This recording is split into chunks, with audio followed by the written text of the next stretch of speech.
નમસ્કાર મિત્રો, આજે આપણે ઓપરેટર L સ્ક્વેર ના આઇગન વેલ્યુ સમીકરણો થીટા અને ફાઈ વેરિયેબલના સંદર્ભમાં મેળવીશું. લાસ્ટ લેક્ચરમાં આપણે જોયું કે L સ્ક્વેર ઓપરેટર ને આપણે ગોળીય યામ પદ્ધતિમાં આ પ્રમાણે રજૂ કરી શકીએ છીએ. L square is equal to minus h cross square 1 upon sin theta into d by d theta sin theta into d by d theta plus 1 upon sin square theta into d square upon d phi square. એટલે આપણે આ સમીકરણ તારવ્યું હતું કે angular momentum L નો square ની રજૂઆત ગોળીયામ પદ્ધતિમાં એટલે r થીટા સંદર્ભમાં r થીટા ફાઈ ના સંદર્ભમાં આવી રીતે રજૂ કરી શકીએ છીએ. હવે દરેક ઓપરેટર હોય એના અનુરૂપ આઇગન વેલ્યુ ઇક્વેશન હોઈ શકાય છે. અને એમાં આપણે જોયું હતું કે ભાઈ આ L સ્ક્વેર ઓપરેટર છે, ધારો કે એના માટેનું આઇગન ઇક્વેશન ન્યુ અથવા v જે તમે કહેતા હોય તે જે થીટા ફાઈ નું વિધેય છે આ આઇગન ઇક્વેશન છે. એટલા માટે L square nu theta phi is equal to lambda h cross square nu theta phi. તમે જોઈ શકો છો આ L સ્ક્વેર ઓપરેટર આ આઇગન ઇક્વેશન પર ઓપરેટ થશે. એના કારણે આપણને અહીંયા આઇગન વેલ્યુ મળે છે અને આપણે સેમ આઇગન ફંક્શન મળે છે. તો આ L સ્ક્વેર ઓપરેટર માટેનું આઇગન વેલ્યુ સમીકરણ થયું. આ જે આઇગન વેલ્યુ ઇક્વેશન છે એ થીટા અને ફાઈ ના વેરિયેબલ પર આધારિત છે. જો આપણે સેપરેશન ઓફ વેરિયેબલ ની મદદથી એક એવું વિધેય શોધી શકીએ સેપરેટલી કે ફક્ત વિધેય થીટા પર આધારિત હોય, બીજું વિધેય ફાઈ પર આધારિત હોય અને બેનો ગુણાકાર એ v થીટા ફાઈ હોય. એટલે કે v થીટા ફાઈ ને બદલે આપણે બે અલગ વિધેયો તારવીએ જે થીટા નું વિધેય હોય અને ફાઈ નું વિધેય હોય. તો સેપરેશન ઓફ વેરિયેબલ ની મદદથી આપણે જો આના રીતે અલગ અલગ તારવી શકીએ તો પછી આપણું બે પ્રકારના સમીકરણો આપણને મળશે કે જે થીટા પર આધારિત હોય અને બીજું ફાઈ પર આધારિત હોય. બરાબર છે. એટલા માટે હવે આપણે એને આપણે સેપરેટ કરીએ છીએ થીટા ના સંદર્ભમાં અને ફાઈ ના સંદર્ભમાં. હવે અહીંયા આપણે કિંમત મૂકીએ. L વાળી કિંમત તો આપણે જાણીએ છીએ કે ભાઈ સ્ફેરિકલ હાર્મોનિક્સમાં આ થીટા ફાઈ ના બદલે આપણે આ સેપરેશન વેરિયેબલ થી થીટા અને ફાઈ ના સંદર્ભમાં રજૂ કરીએ છીએ. તો આપણી રજૂઆત કેવી થશે? તો આ પ્રમાણે થશે. કિંમત મૂકીશું અહીંયા તો minus h cross square upon 1 upon sin theta into d by d theta sin theta. તો આ પ્રકારે ચલો આપણે એક સ્ટેપ લખી જ નાખીએ જેથી કોઈ કન્ફ્યુઝન ના રહે. d by d theta plus 1 upon sin square theta d square upon d phi square. ये આપણે આ શું લખ્યું? શેના માટે લખ્યું? L square. v એને બદલે આપણે theta અને phi ના સંદર્ભમાં મૂકીશું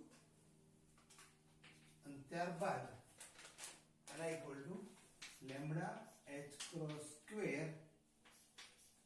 h theta phi. એટલે અહીંયા આપણે કશું જ નથી કર્યું. આ જે આઇગન વેલ્યુ ઇક્વેશન છે એમાં L2 ની કિંમત મૂકી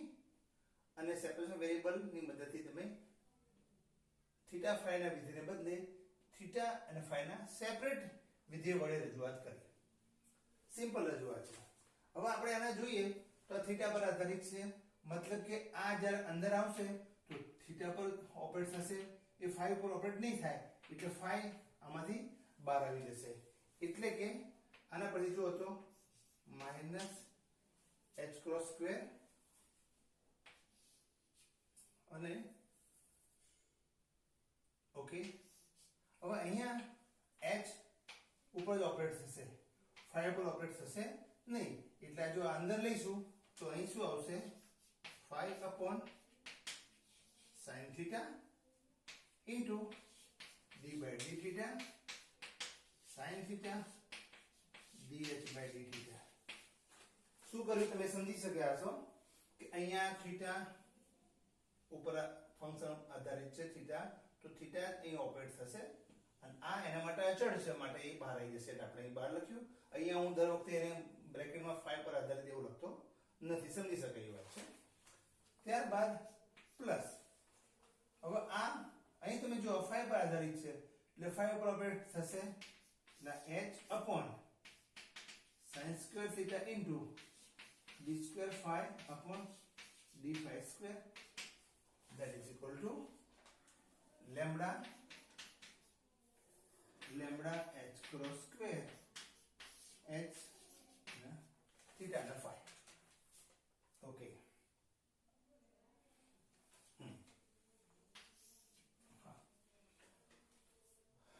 ઓકે. હવે આ સમીકરણને આપણે શું કરીશું, માઈનસ sin સ્ક્વેર થીટા વડે ગુણી અને થીટા ફાઈ વડે ભાગીએ છીએ. એટલે આ સમીકરણ આપણે minus sin square theta by h phi વડે ગુણીશું અને આના વડે ભાગીશું. એટલે ટૂંકમાં આ પદ નાની સાથે ગુણાકાર કરો તમે હવે, બરાબર. એટલે આને ગુણાંકમાં લીધું એટલે બંને બાજુ ગુણાકાર કરવો પડશે. તો હવે શું થશે, અહીંયા માઈનસ છે, આ માઈનસ માઈનસ પ્લસ થઈ જશે. ઓકે. અને હા, બીજી વસ્તુ કે ભાઈ આ h ક્રોસ ઉડાડી દો એટલે આપણું કામ થોડુંક સરળ થઈ જાય. તો હવે શું થશે, માઈનસ માઈનસ પ્લસ થઈ ગયું. તો આ શું થશે તમારું sin સ્ક્વેર થીટા. હવે આ sin સ્ક્વેર થીટા છે અને આ તમારું sin થીટા છે. તો sin square theta by sin theta એટલે એકલું sin થીટા ઉપર રહેશે. તો આના ગુણાકાર કરવાથી અહીં શું રહેશે, sin થીટા અને અહીં h અને phi વડે ભાગીએ છીએ તો phi અને phi ઉડી જશે આમ into d by d theta sin theta into d theta by d theta. Okay. તો ટૂંકમાં આ સમીકરણને આપણે minus sin square theta by h phi વડે ગુણાકાર કરીએ છીએ. આ ગુણાક આની સાથે કરો છો તો માઈનસ માઈનસ પ્લસ થઈ જાય, એને ભૂલી જાવ તમે. sin square by sin theta એટલે ઉપર sin થીટા રહેશે, ભાગાકારમાં થીટા phi તો phi ઉડી ગયા તો થીટા એટલું રહેશે. એટલે આ પ્રકારે રહેશે, આ રીતે. એ જ વસ્તુ અહીંયા કરો તમે તો માઈનસ sin સ્ક્વેર થીટા એ તો આની સાથે અહીંયા ગુણાકાર માટે ઉડાડી દીધું એટલે કોઈ મતલબ નથી. પ્લસ થીટા આ થીટા એ ઉડી જશે તો એટલું phi રહેશે. આ sin સ્ક્વેર થીટા એ પણ ઉડી, આ sin સ્ક્વેર ઉડી જશે. થીટા એટલે આ શું થશે 1/5 into d square phi upon d phi square. Okay. આ પ્રકારે થયું અને એના બરાબર ભાગ ગુણાકાર આની સાથે પણ કરવાનું છે ને, minus sin square theta. Okay. તો minus lambda sin square theta into નીચે સુધી h phi વડે ભાગી નાખો તો h phi વડે ભાગી નાખ્યું એટલે આ તમારું minus lambda sin square theta એવું થશે. ટૂંકમાં એલિમેન્ટરી મેથેમેટિક્સ છે. અહીંયા તમે માઈનસ sin સ્ક્વેર થીટા વડે થીટા phi વડે ગુણાકાર તમે કરો છો અને એનું સિમ્પલ રજૂઆત તમે આ રીતે કરી શકો છો. આને જ આપણે રીએડજસ્ટમેન્ટ કરીએ, આવી રીતે આમ કરીશું તો sin theta by h એટલે કે theta into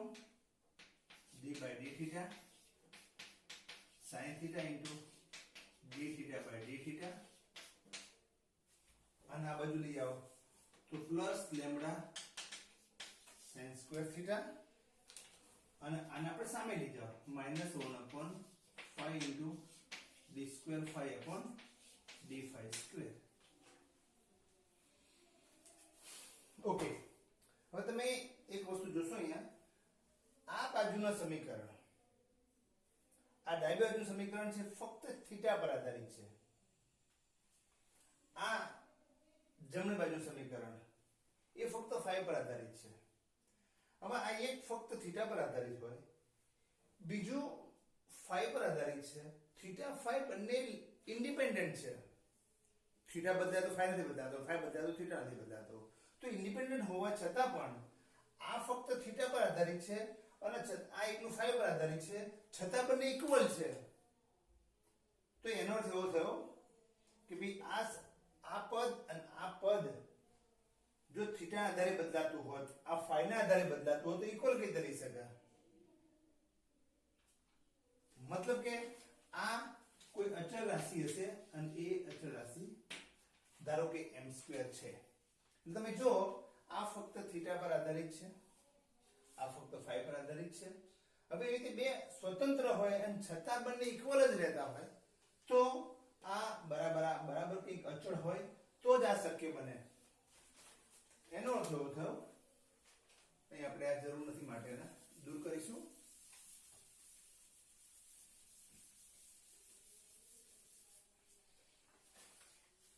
આ સમીકરણ આપણે આ રીતે લખી શકાય.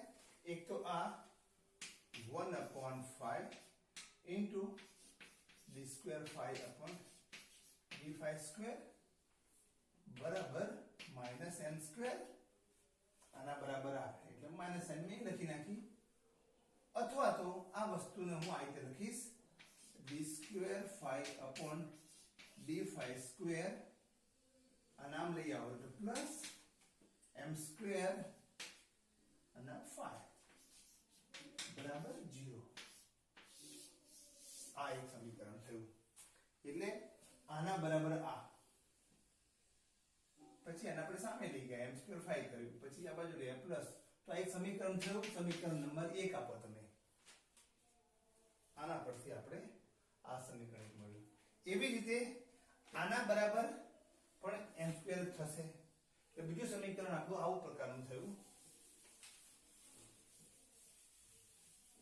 બીજું સમીકરણ જે છે તમારું આ પ્રકારે સમીકરણ થયું. તો ચલો લખી નાખીએ પહેલા આપણે કે ભાઈ sin theta upon theta d by d theta sin theta into d theta by d theta plus lambda sin square theta બરાબર m². આ એક સમીકરણ થયું. આ એક સમીકરણ થયું. બીજું સમીકરણ જે થીટા પર આધારિત હોય,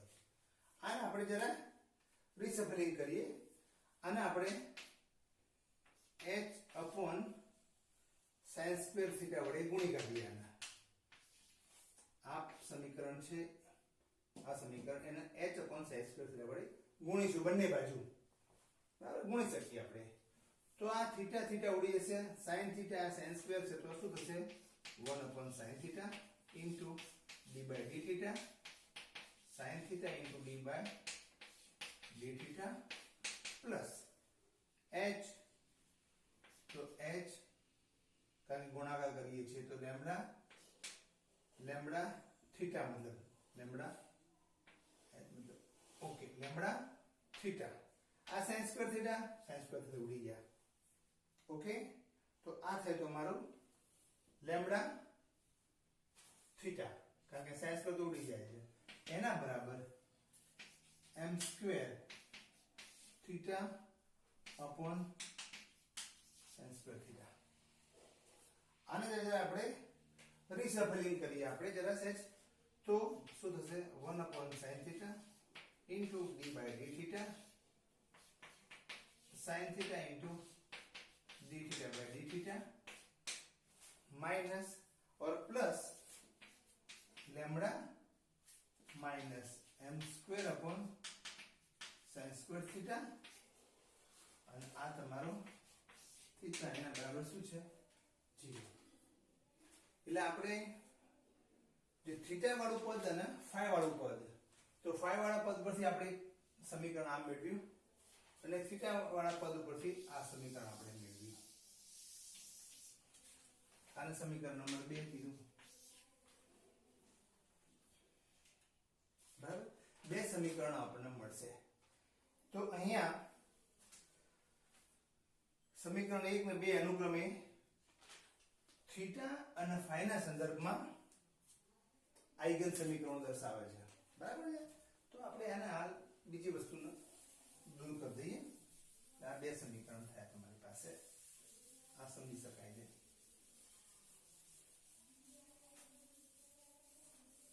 ઓકે આ બે સમીકરણ થયા સેપરેશન ઓફ વેરિયેબલ ની મદદથી આપણે આ જે v હતું જે થીટા ના ફાઈ પર આધારિત હતું એને બદલે બે એક ફાઈ પર આધારિત પદ અને થીટા પર આધારિત પદ ઓકે કારણ કે આપણે એમ લખ્યું હતું કે n થીટા અને ફાઈ ફાઈ હવે આનો ઉકેલ મેળવીએ ફાઈ માટે એ અહીં રજૂ કરીએ અને આના પરથી થીટાનો ઉકેલ મેળવીએ એ અહીં મૂકી એટલે આપણું આ વિધેય આપણને મળી જાય તો અહીંયા પહેલા આ સમીકરણ સોલ્વ કરીએ તો આ સમીકરણ કેવું છે સેકન્ડ ઓર્ડર ડિફરન્શિયલ ઇક્વેશન છે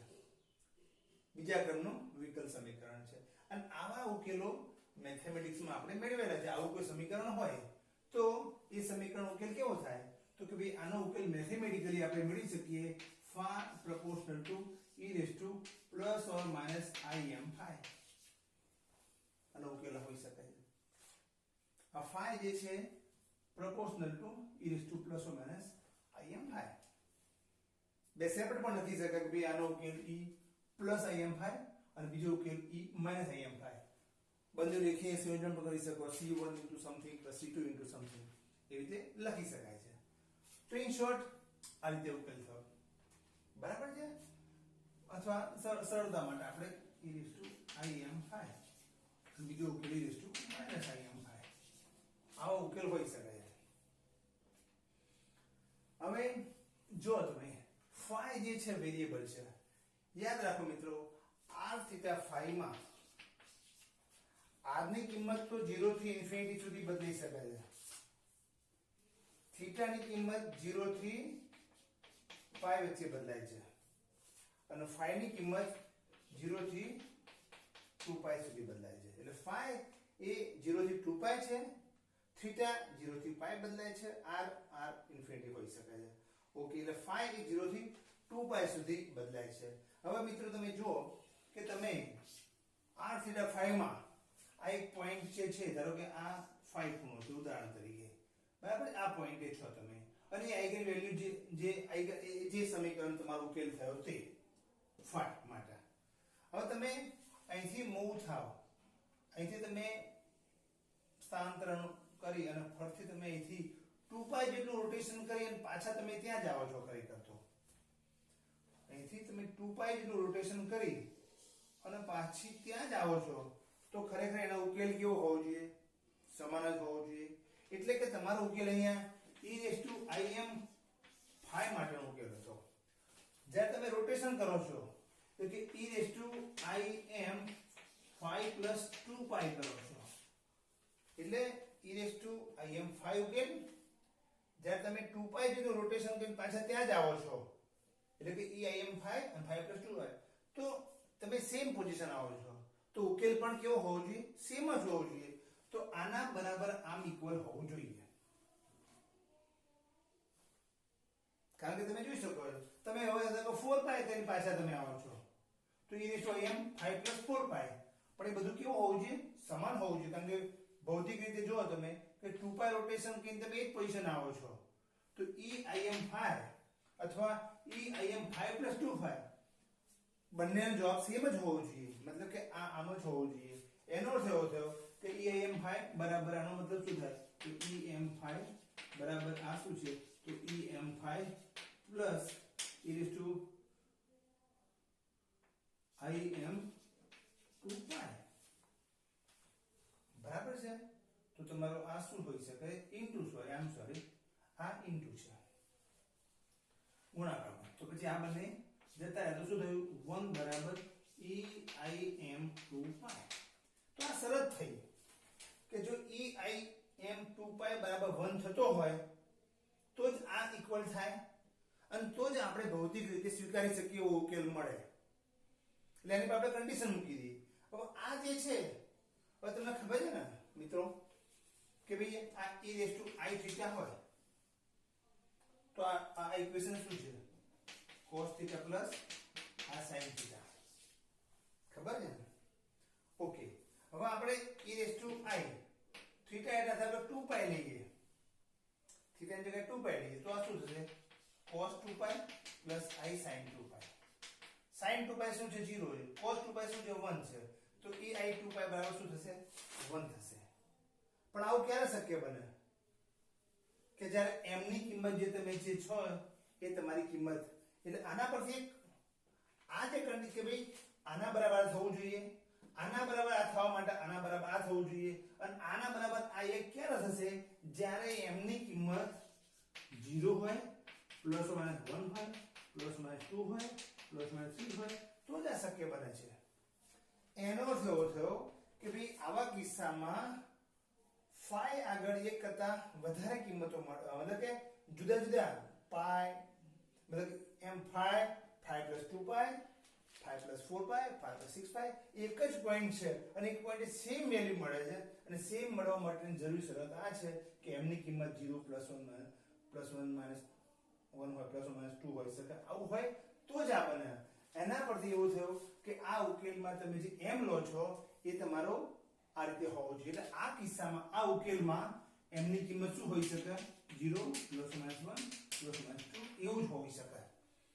બરાબર એટલે હવે આપણે એમ કહીએ કે ભાઈ આ જે ઉકેલ phi જે છે એ બરાબર હવે પ્રપોર્શનલ એટલે કે કોઈ અચળાંક n * e raised to im phi આપણે પ્લસ માઈનસ નથી લેતા કારણ કે m ની કિંમત પ્લસ or માઈનસ હોઈ શકે પ્લસ હોય તો અહીં પ્લસ આવશે માઈનસ હોય તો અહીં માઈનસ આવશે એટલે આ સમીકરણનો ઉકેલ આ પ્રકારે થયો જ્યાં m ની કિંમત આ જ હોઈ શકે એનાથી બીજી કોઈ કિંમત હોઈ શકે નહીં કારણ કે બીજી કિંમત હોય તો પછી આ શરત ના સંતોષાય તો phi અને phi + 2 pi માટે સેમ જ જવાબ મળવો જોઈએ એ ના મળે એટલા માટે આ શું છે એડમિસિબિલિટી કન્ડિશન કે ભાઈ આ સ્વીકાર્ય ઉકેલ ત્યારે જ થાય કે જ્યારે m ની કિંમત 0 +1 +2 હોય તો જ એટલે ટૂંકમાં આનો સ્વીકાર્ય ઉકેલ આવો થયો હવે આ ઉકેલ જે છે કોઈ પણ ઉકેલ હોય આ ઉકેલ હવે એમાં n શું છે પ્રસામાન્યીકરણ અચળાંક અથવા એને શું કહે છે નોર્મલાઇઝેશન કોન્સ્ટન્ટ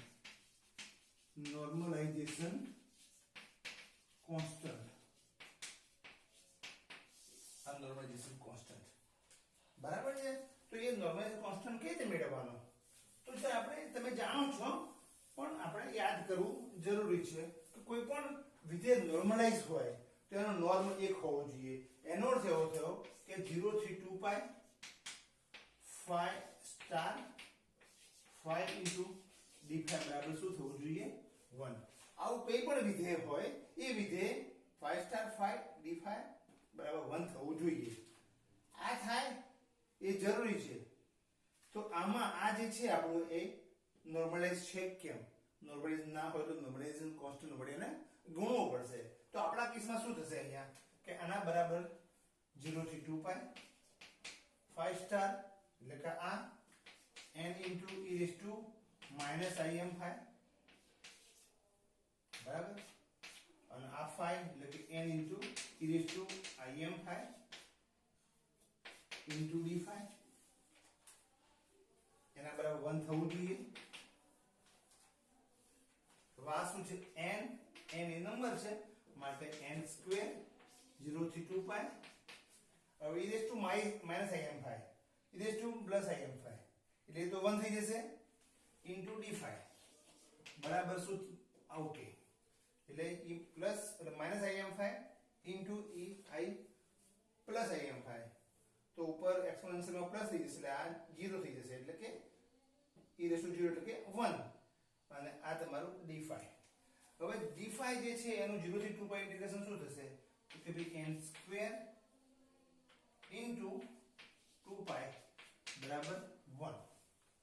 આના પરથી એવું થયું કે n સ્ક્વેર બરાબર 1/2 પાઈ માટે n બરાબર શું થયું 1/√2 પાઈ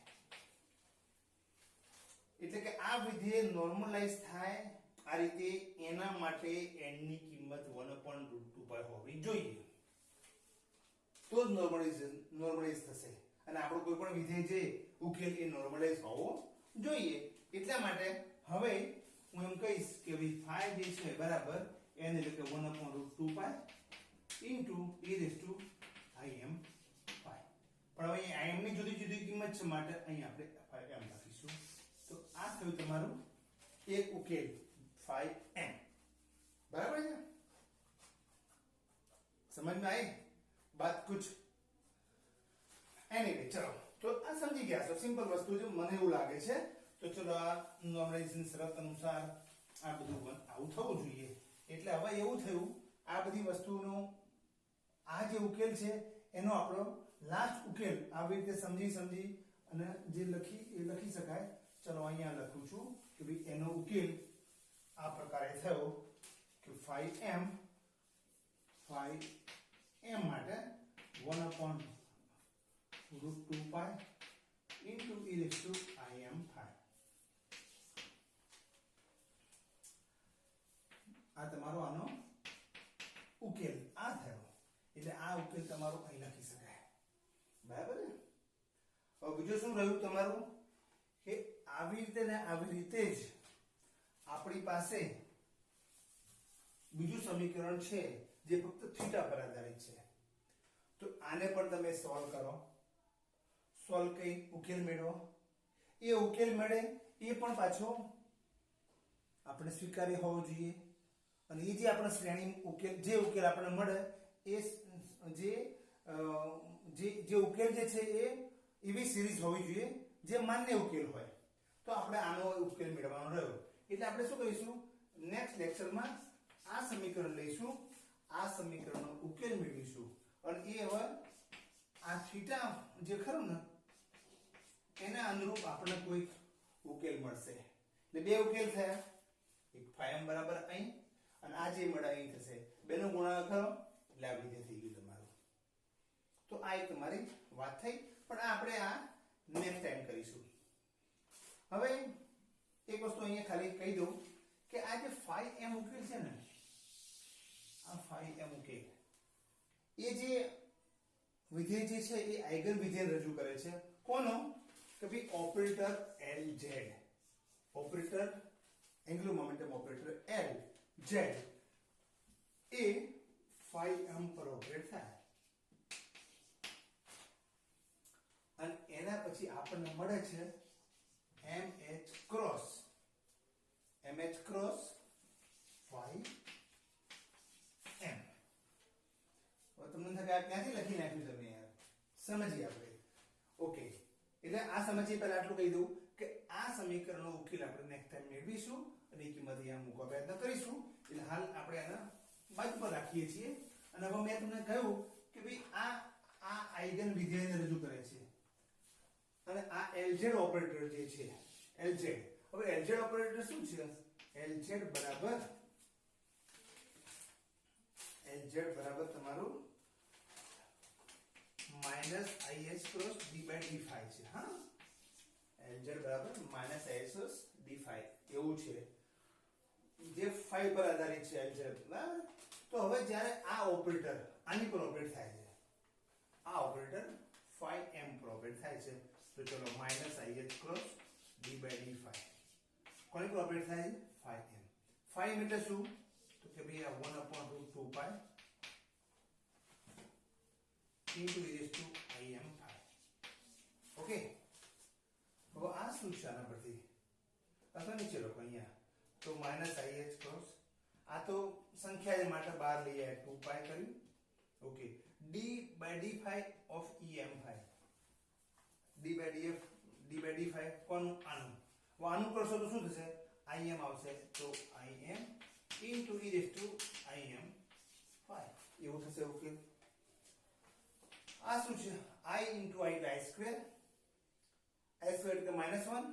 માઇનસ માઇનસ આ પ્લસ થઈ ગયું એટલે આ શું થયું mh cross upon √2 pi into eim phi પણ આ શું છે eim phi upon √2 pi eim phi √2 આ શું તમારું phi m છે તો આ શું થયું તમારું mh cross phi m okay તો જો તમે મેં શું કહ્યું તમને કે મારો આ phi m આ વિધેય છે એ વિધેય પર એક ઓપરેટર Lz ઓપરેટ કરું છું જેની સ્ફેરિકલ કોઓર્ડિનેટમાં રજૂઆત Lz બરાબર આ છે એટલે મેં આ મૂકી કિંમત phi એટલે આ લીધું પછી d by d phi આનું કર્યું એટલે im phi આ રીતે થયું અને છેવટે મેં કહ્યું આ એનો અર્થ એવો થયો કારણ જરા ટૂંકમાં લખીએ તો Lz phi m phi બરાબર જો આ કિંમતો મૂકી નામ કરતા કરતા અહીં લઈ આયા એના બરાબર mh cross phi m phi એટલે જો આ તમારું વિધેય phi m ઓકે આની પર ઓપરેટ થશે એટલે આપણને આઇગન વેલ્યુ મળશે અને with the same wave function આપણને આઇગન ફંક્શન મળે છે તો આ જે છે આઇગન વેલ્યુ ઇક્વેશન થયું કોના માટે Lz ઓપરેટર જે છે એના માટેનું આ તમારું આઇગન ફંક્શન થયું આઇગન ફંક્શન છે અને આ તમારું શું છે આઇગન વેલ્યુ આપેલા એટલે આઇગન વિધેય કોને કહેવાય કે જ્યારે કોઈ ઓપરેટર એની પર ઓપરેટ થાય ત્યારે ગુણાત્મક કિંમત આપશે અને સેમ ફંક્શન આપણને આપશે તો આઇગન ફંક્શન કહેવાય તો અહીંયા phi m જે છે એ Lz નું પણ આઇગન ફંક્શન છે હવે તમે એમ થાય કે હમણાં તો L સ્ક્વેર ની વાત કરતા તો Lz માં ક્યાંથી આવી ગયા તો ખાલી એક હિન્ટ આપી દઉં કદાચ ના સમજ્યા હોય તો ખાલી કહી દઉં તમે L સ્ક્વેર Lz આનો કોમ્યુટેટર 0 થાય છે આવું તમે ક્યાંક જોયું હોય તો બરાબર છે L સ્ક્વેર Lz એનું કોમ્યુટેટર રિલેશન 0 છે આવું જેમાં કોમ્યુટેટર 0 થતું હોય તો એવા કિસ્સામાં આનું આઇગન ફંક્શન અને આનું આઇગન ફંક્શન બંનેનું સેમ જ હોય એટલે આપણે શું કહીએ છીએ ઇનિયસ આઇગન ફંક્શન હોઈ શકે છે સાયમલ્ટેનિયસ આઇગન ફંક્શન જે આનું આઇગન ફંક્શન હોય આનું પણ હોઈ શકે બરાબર છે તો અહીં મને ખબર છે કે L2 અને Lz કોમ્યુટ થાય છે મતલબ કે આનું જે ઇક્વેશન હશે એ જ આનું ઇક્વેશન હશે એટલા માટે તમે આવી રીતે તમે આ મેળવી શકો છો એટલે તમારે ક્યારેક ક્યાંક લખેલું હોય આવી રીતે કે ભાઈ Lz ઓપરેટર છે એ phi m ઓપરેટ થાય છે તો આપણને આઇગન વેલ્યુ આપણને આપે છે વિથ ધ સેમ ફંક્શન તો આ તમારું સાયમલ્ટેનિયસ આઇગન ફંક્શન Lz એટલે આપણે આગળ જતા જોઈશું આગળ વાત આવશે આપણે પહેલા આનો ઉકેલ મેળવીશું પછી આ જે આપણને જે ફંક્શન મળશે કારણ કે હવે તમે phi ની કિંમત અહીં મૂકી ઓકે થીટા માટે હું તમને કહું છું કે નેક્સ્ટ ટાઈમ આપણે કિંમત મેળવીશું એ કિંમત અહીં મૂકીશું બંને ગુણાકાર કરશો એટલે આપણને આ મળશે આ જે ફંક્શન મળશે ને બોસ આ જે બી ફંક્શન આપણને મળશે એ ફંક્શન L2 નું પણ આઇગન ફંક્શન હશે અને Lz નું પણ આઇગન ફંક્શન હશે બરાબર છે અહીંયા આપણે મેળવ્યું કે ભાઈ આ mh ક્રોસ ને એવું આપણને મળ્યું આના માટે પણ આપણને કંઈક મળશે તો અહીંયા L2 અને Lz એનું આઇગન ફંક્શન કેવું છે સેમ છે તો અહીંયા Lz નું આઇગન ફંક્શન આ છે તો L2 નું પણ આઇગન ફંક્શન હોય છે એ વિશે આપણે જરા થોડીક વધારે ચર્ચા પછી કરીશું પણ હવે જસ્ટ ખાલી આ મુદ્દો ખાલી યાદ રાખો કે Lz phi m બરાબર આ છે અને આ phi m એ આઇગન ફંક્શન છે કોનું Lz ઓપરેટરનું અને તમે આગળ જતા હું થોડી વાત કરીશ ડિટેલમાં કે ભાઈ L2 Lz એનું કોમ્યુટેટર 0 છે એનો અર્થ એવો થયો કે Lz અને L2 એ બંને માટે કોમન આઇગન ફંક્શન હશે કે જે આઇગન ફંક્શન ઉપર આ ઓપરેટ થશે અને આઇગન વેલ્યુ મળશે એ જ આઇગન ફંક્શન ઉપર આ ઓપરેટ થશે અને નવું આઇગન વેલ્યુ આપશે વિથ ધ સેમ ફંક્શન જેમ કે આ મેં તમને કહ્યું એ મુજબ L2 એલ સ્ક્વેર અને એલ છે જો બંને માટે સેમ છે અને આપણને કંઈક આઈગન વેલ્યુ મળશે with the same function theta phi. બરાબર, એ આપણે નેક્સ્ટ લેક્ચરમાં જરા સમજીશું. ઓકે, એટલે તમને તો અહીંયા એક્ઝામમાં આપણે કે ભાઈ એલ સ્ક્વેર માટે આઈગન વેલ્યુ ઇક્વેશન મેળવો અથવા એલ સ્ક્વેર ઓપરેટર માટે થીટા અને ફાઈ ના સંદર્ભમાં આઈગન વેલ્યુ ઇક્વેશન મેળવો તો તમે આવી રીતે ઇક્વેશન મેળવી છે અને આપણે સોલ્વ કરવાનું છે. એક સોલ્વ કરો, બીજું એક સોલ્વ કરો તો પણ વાંધો નહીં, પણ જો સોલ્વ કરવાનું કે તો આપણે નેક્સ્ટ ટાઈમ આપણે એનો સોલ્વ કરવાનો છીએ. ઓકે, સારું, હવે આપણે નેક્સ્ટ ટાઈમ થીટાનો ઉકેલ મેળવીશું.